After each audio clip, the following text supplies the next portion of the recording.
इंतहा हो गई इंतजार की। दोस्तों बहुत इंतजार करवाया आपसे। 2-3 दिन पहले मैंने इस वीडियो का टीजर रिलीज किया था।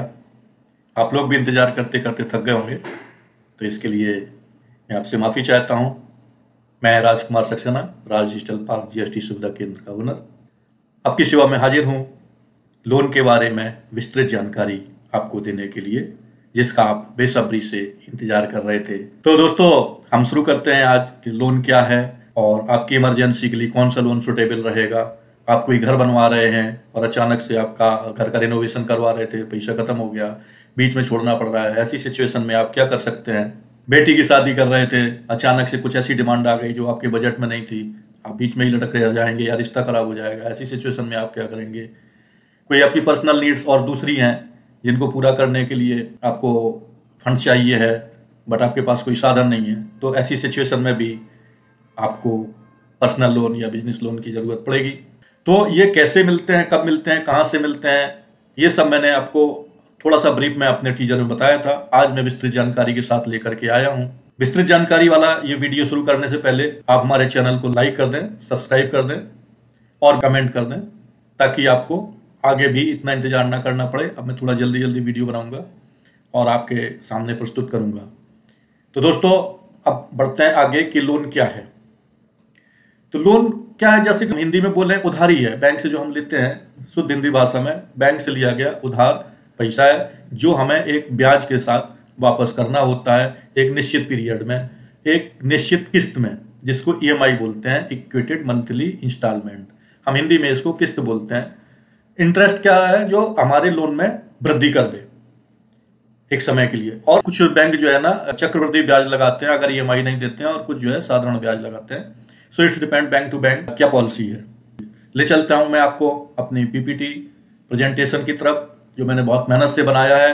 और वीडियो शुरू करने से पहले फिर से आपसे बोलता हूं, कमेंट में लिखिएगा कि अगर मेरी द्वारा दी गई जानकारी आपको अच्छी लगी है, वक्त पर काम आई है, तो आपका काम बन गया है, तो कमेंट में जरूर लिखिएगा। और अगर आप ऐसा बिजनेस लोन लेना चाहते हैं, कुछ लेना चाहते हैं, तो हमसे संपर्क भी कर सकते हैं। चलता हूं वीडियो को आगे बढ़ाता हूं। तो ये मेरी स्लाइड्स है जो मैंने आपके लिए बनाई है। What is loan. लोन मैंने आपको समझा दिया है कि क्या है। बैंक से लिया गया उधार पैसा है जो कि एक निश्चित समय के लिए लिया जाता है और एक निश्चित मंथली ईएमआई के द्वारा चुकाया जाता है। दो तरीके के जनरली लोन होते हैं। एक होता है सिक्योर्ड लोन, एक होता है अनसिक्योर्ड लोन। सिक्योर्ड लोन क्या है, जिसमें बैंक आपसे कुछ ना कुछ चीज मोर्टगेज रखता है, कोई सिक्योरिटी लेता है, ताकि अगर आप भाग गए, कुछ हो गया आपको, तो वो उसको ऑक्शन करके आपसे मनी वसूल कर सके। दूसरा होता है unsecured loan, which is totally depend on the papers which you provide to the bankers. तो अनसिक्योर्ड लोन में, सिक्योर्ड लोन में तो बैंक सिक्योर्ड होता है, इसलिए आपसे थोड़ा सा कम रेट ऑफ इंटरेस्ट लेता है। लेकिन अनसिक्योर्ड लोन में बैंक या लेंडर्स बहुत ज्यादा अनसिक्योर्ड होता है। कोई गारंटी नहीं है। आपने पेपर दे दिए कि आप फलानी जगह नौकरी करते हैं और किसी तरीके से एडिट करवा करके पेपर सबमिट करके लोन पास करवा लिया, बाद में पता चला कि आप नौकरी नहीं करते थे। आपको लोन तो प्रोवाइड करते हैं आपकी इनकम, मंथली इनकम देख करके, लेकिन अनसिक्योर्ड होते हैं और उस पर रिस्क ज्यादा होने की वजह से इंटरेस्ट भी बहुत लेते हैं। इसको हम बोलते हैं पर्सनल लोन। अब व्हाट इज पर्सनल लोन। जो आपकी पर्सनल लोन क्या है, जो आपकी पर्सनल नीड्स को लिया गया पैसा हो बैंक से। लोन क्या होता है बता ही दिया हूं। पर्सनल लोन क्या होता है, आपकी पर्सनल नीड्स को पूरा करने के लिए लिया गया लोन पर्सनल लोन होता है। आपकी शादी के लिए, बेटे की शादी के लिए चाहिए, बेटी की शादी के लिए चाहिए, घर के रेनोवेशन के लिए चाहिए, कोई अचानक जरूरत पड़ गई, किसी की तबीयत खराब हो गई, कुछ हो गया, आपके पास फंड शॉर्ट पड़ गया, आपको शॉर्ट पीरियड के लिए, साल 2 साल के लिए कुछ ऐसा पैसा चाहिए जिससे आपकी नीड्स पूरी हो जाए। ये सब चीजें पर्सनल लोन की कैटेगरी में आती हैं। ये एक अनसिक्योर्ड लोन होता है जो आपके पेपर के आधार पर लिया जाता है। इसमें कोई चीज मोर्टगेज, कोलेटरल सिक्योरिटी नहीं दी जाती है, इसलिए लेंडर को इसमें बहुत ज्यादा रिस्क होता है और वो रेट ऑफ इंटरेस्ट ज्यादा लगाता है। मैं ऑलरेडी आपको बता चुका हूं। दूसरी बात, पर्सनल लोन की श्रेणी में ही इसका कोई फिक्स्ड पर्पज नहीं होता है। पर्सनल लोन का कहने का मतलब यह है कि पर्सनल लोन का कोई भी पर्पज हो सकता है। मैरिज हो सकती है, मकान का रिनोवेशन हो सकता है, कोई ऐसी नीड हो सकती है जो आकस्मिक खर्चा आपके सामने आ गया और आप सबके आगे हाथ फैलाकर परेशान हो चुके हैं, मार्केट से भी लोन उठाने की कोशिश की है, नहीं मिल रहा है, तो ऐसी सिचुएशन में आपको पर्सनल लोन लेना पड़ता है। ये लोन बहुत ही ज्यादा पॉपुलर है, खासतौर से सैलरीड पर्सन के लिए। कौन अप्लाई कर सकता है पर्सनल लोन को। जनरली बैंकिंग नॉर्म्स के हिसाब से अगर आप सैलरीड पर्सन हैं तो आप पर्सनल लोन, सैलरीड पर्सन का ये निश्चित होता है कि महीने में एक बार आपकी सैलरी जरूर आनी है। आप सैलरी एडवांस अगेंस्ट सैलरी भी लेकर के बैंक ऑफिस से काम चला सकते हैं। लेकिन कुछ ऐसा है कि ये सब चीज़ें होने के बावजूद भी मान लीजिए फादर की तबीयत खराब हो गई, किसी की तबीयत खराब हो गई, इतना पैसा लग रहा है कि आपकी सैलरी से वो नहीं हो पा रहा है फुलफिल, तो आपको लोन लेने की जरूरत पड़ती है। तो लोन कौन ले सकता है? Age of lender must usually between 21 to 60 years. जो भी लोन लेना चाहता है उसकी उम्र 21 साल से 60 साल के बीच में होना चाहिए। दूसरी बात, सैलरीड पर्सन होना चाहिए या सेल्फ एम्प्लॉयड होना चाहिए। But it is harder for self employed to get a personal loan. Self employed को जनरली बिजनेस लोन मिलता है, पर्सनल लोन नहीं मिलता है। सैलरीड पर्सन के लिए यह प्रूव करना जरूरी होता है कि वो कम से कम 2 साल तक काम किया हो या कम से कम 1 साल तक जिस कंपनी में काम कर रहा है उसमें काम कर चुका हो, और मिनिमम सैलरी की रिक्वायरमेंट 15,000 से 20,000 रुपए होती है। कुछ एनबीएफसी वगैरह 15,000 पर ही दे देते हैं, कुछ बैंक्स 20,000 पर देते हैं मिनिमम पर। इससे ज्यादा होना चाहिए, इससे कम होगा तो लोन नहीं मिलेगा। अब क्या है, सेल्फ एम्प्लॉयड पीपल के बारे में बता रहे हैं कि उनका मंथली अर्निंग कम से कम 20,000 होना चाहिए और उनको अपनी इनकम स्टेबिलिटी का प्रूफ भी बैंक में जमा करना पड़ेगा, जो कि बैंक स्टेटमेंट के रूप में, करंट अकाउंट के रूप में जमा होता है। उसमें बैंक अपना एवरेज मंथली इनकम निकालते हैं, अगर उतनी हो रही है तो उसको एलिजिबल डिक्लेयर करते, नहीं तो कैंसिल कर देते हैं। इसके अलावा पर्सनल लोन लेने के लिए आपका सिविल, अधिकतर आपने जब भी लोन की बात आती है, सिविल की बात आती है, क्या होता है ये क्रेडिट स्कोर होती है, ये क्रेडिट स्कोरिंग एजेंसी होती है जो आपके क्रेडिट को स्कोर करती है। क्रेडिट स्कोर 300 से लेकर के 900 तक होता है।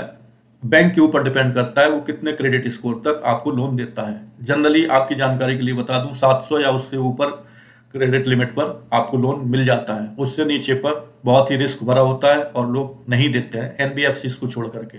शेड्यूल्ड बैंक तो नहीं ही देते हैं, एनबीएफसी कुछ और रियायत कर देते हैं आपको ज्यादा रेट ऑफ इंटरेस्ट लेकर के, तो 675 तक वो लोग एक्सेप्ट कर लेते हैं। क्या डॉक्यूमेंट चाहिए आपको पर्सनल लोन या बिजनेस लोन के लिए? तो 2 डॉक्यूमेंट तो कॉमन होते हैं हर एक चीज के लिए। पहला हो गया पैन कार्ड, दूसरा हो गया आधार कार्ड।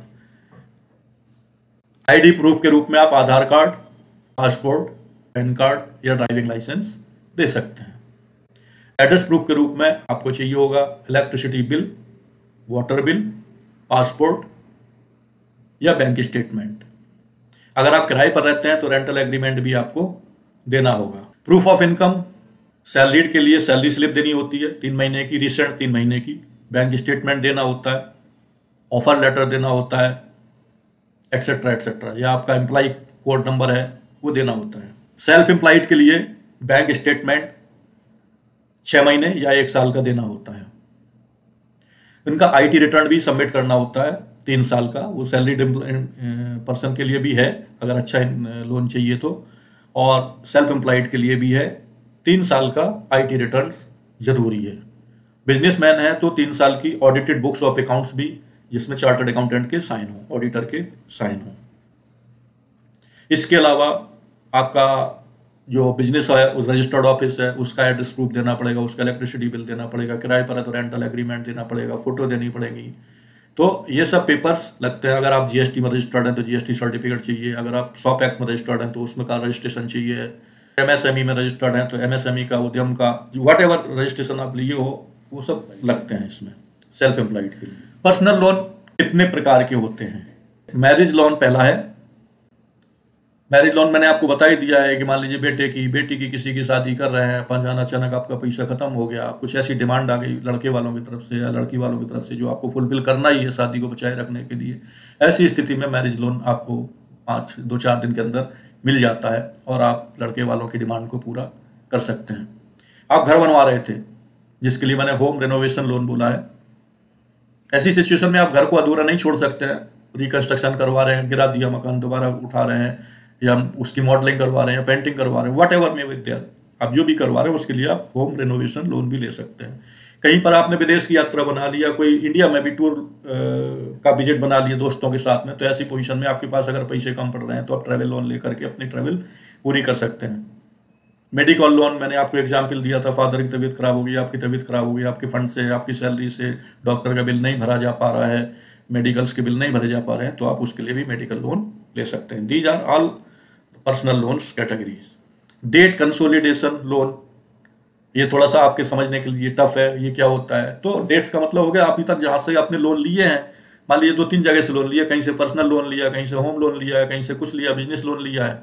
अब आपको ईएमआई भरने में दिक्कत होती है, किसी की ईएमआई 7 तारीख को आ रही है, किसी की 15 को आ रही है, किसी की 21 को आ रही है, कोई ईएमआई रुक जा रही है जिससे आपका सिविल रुक रहा है। ऐसी सिचुएशन में ऐसे डेट कंसोलिडेशन लोन को आप मर्ज करवा सकते हैं, एक लोन में कन्वर्ट कर सकते हैं, तो उसकी एक ही ईएमआई जाएगी और आपको वो देने में आसानी होगी।